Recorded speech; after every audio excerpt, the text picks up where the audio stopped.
सबसे ज्यादा गायें कत्ल के कारण मरती नहीं है, प्लास्टिक खाने से मरती है। लेकिन अपनी उस बुराइयों को से बचने के लिए ये गौरक्षा का चोला पहन करके निकलते हैं। एक समर्पण चाहिए, करुणा चाहिए, त्याग चाहिए, बलिदान चाहिए, तब जाकर के सेवा होती है। सेवा करने के लिए प्रधानमंत्री के भाषण की जरूरत नहीं पड़ेगी। मैंने देखा है कि कुछ लोग जो पूरी रात एंटी सोशल एक्टिविटी करते हैं, कुछ लोग, लेकिन दिन में गौरक्षक का चोला पहन लेते हैं।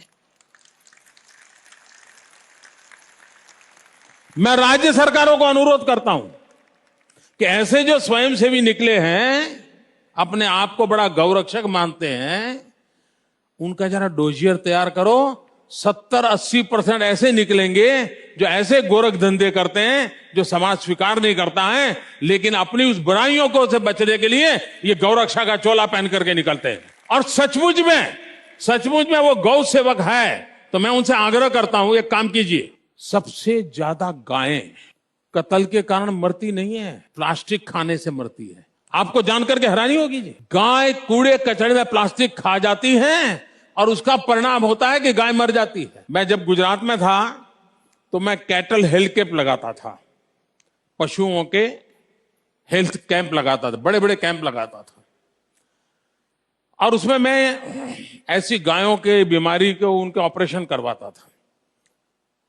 एक बार मैं एक इस कार्यक्रम में गया, एक गाय, उसके पेट में से 2 बाल्टी से भी ज्यादा प्लास्टिक निकाला पेट में से काट करके।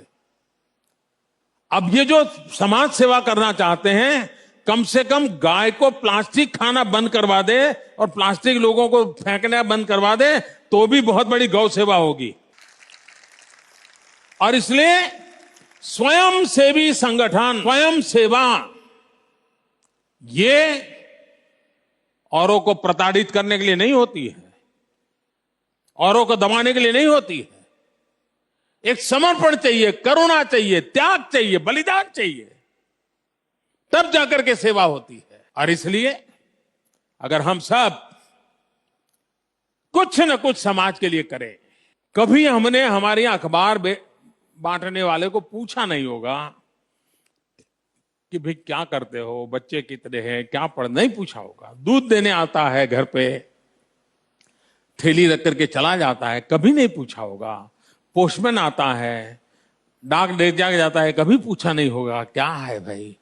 कभी तो अपनों के आसपास जो सामान्य जीवन जीने वाले, उनको पूछो तो सही कि भाई क्या हाल है तेरा, तेरे बच्चे की पढ़ाई क्या है। आप देखिए, सेवा करने के लिए प्रधानमंत्री के भाषण की जरूरत नहीं पड़ेगी।